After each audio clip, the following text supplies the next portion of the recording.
প্রতিদিন সকাল বা রাতে একই ধরনের খাবার খেতে যদি ভালো না লাগে তো এই পরোটাগুলো একবার হলেও বানিয়ে দেখতে পারো। যেমন দেখতে লোভনীয় সেই রকম দারুণ টেস্টি খেতে, আর সেই রকম হেলদি, তৈরি করা খুবই সহজ, ঝটপট অল্প সময়ে তৈরি করে নিতে পারবে। আজকের এই পরোটাটা তৈরি করতে লাগবে বাঁধাকপি। তার জন্য আমি অল্প একটু বাঁধাকপি নিয়েছি, আর এখন এই বাঁধাকপিটা একদম ছোট ছোট টুকরো করে কেটে নেব। তারপর খুব ভালোভাবে পরিষ্কার করে ধুয়ে একটা প্লেটের মধ্যে নিয়ে নিয়েছি।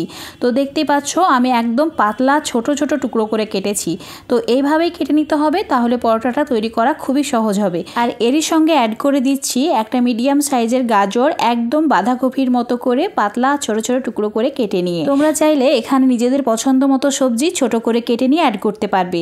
এবার আমি কড়াইয়ে নিয়ে নিয়েছি অল্প একটু জল, মানে একটা নির্দিষ্ট বাটির মাপ করে 1 বাটি মতো জল নিয়েছি। এবার কেটে রাখা বাঁধাকপি আর গাজরের টুকরোগুলোকে জলের মধ্যে অ্যাড করে দিতে হবে। এরপর চুলোর আঁচটা একদম হাই ফ্লেম করে দিতে হবে, তারপর ঢাকা দিয়ে দিতে হবে। এখন আমি 3 মিনিট ওয়েট করব। 3 মিনিট পর তোমাদের দেখাচ্ছি গাজর আর বাঁধাকপি 50% মতো সেদ্ধ হয়ে গেছে। এতটুকুই সেদ্ধ করতে হবে। যখন এইভাবেই সেদ্ধটা হয়ে যাবে তখন এর মধ্যে অ্যাড করে দিতে হবে স্বাদ মতো নুন। আমি হাফ চামচ মতো নুন অ্যাড করেছি, তারই সঙ্গে অ্যাড করেছি অল্প একটু লঙ্কা গুঁড়ো আর দিয়েছি জিরে গুঁড়ো। এবার কড়াইয়ের মধ্যে দিয়ে দিতে হবে যে বাটির মাপ করে জল নিয়েছিলাম সেই বাটির 1 বাটি গমের আটা।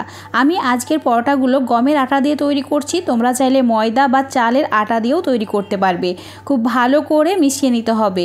তো এইরকমভাবে মেশাতে মেশাতে মনে হচ্ছিল অল্প একটু আটা প্রয়োজন, তাই 2 চামচ মতো আটা আমি অ্যাড করেছি। তারপর খুব ভালো করে আবারও মিশিয়ে ঠিক এই রকম শক্ত একটা ডো তৈরি করে নিয়েছি। তোমাদের ডোটা দেখিয়ে দিচ্ছি, ঠিক এই রকম হবে। তো এই রকম হলেই বুঝে যাবে একদম পারফেক্ট হয়েছে।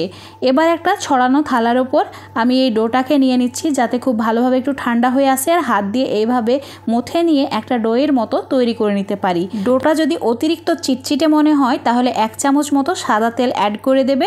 তারপর আবারও 1-2 মিনিট এভাবে মুথে নেবে, তাহলে খুব সহজে একটা সুন্দর ডো রেডি হয়ে যাবে। এবার এই ডো থেকে আমি নির্দিষ্ট মাপ করে লেচি কেটে নেব, মানে যেমন সাইজের তোমরা পরোটা বানাতে চাও ঠিক সেই রকম সাইজ করে লেচিগুলো কেটে নিতে হবে। তো আমি লেচিগুলো কেটে নিয়েছি। একটা লেচি নিয়ে আটা মাখিয়ে নিলাম, তারপর এইভাবে চ্যাপটা করে বেলে নিচ্ছি। পরোটাটা ঠিক রুটির মতো করেই বেলে নেবে, খুব মোটাও না আবার খুব বেশি পাতলা না। রুটি যেমনভাবে তৈরি করি ঠিক সেই রকম মোটা রেখে আমি পরোটাটা বেলে নিয়েছি। এবার একটা বড় সাইজের বাটি নিয়েছি, আর এই বাটিটাকে রুটির ওপরে এইভাবে ঢাকা দিয়ে দিলাম। তারপর একদম গোল করে একটা পরোটা বা রুটি বানিয়ে নিলাম। যাদের কাছে পরোটা বা রুটি একদমই গোল হয় না তারা এই ট্রিক্সটা ব্যবহার করে এরকম গোল গোল রুটি বা পরোটা খুব সহজে রেডি করে নিতে পারবে। তো এখন আমার এই পরোটাটা রেডি হয়ে গেছে, ভেজে নিতে হবে। তার জন্য চুলোর উপর একটা তাওয়া খুব ভালোভাবে গরম করে নিয়েছি। চুলোর আঁচটা মিডিয়ামে রেখে উল্টে পাল্টে প্রথমে সেঁকে নেব।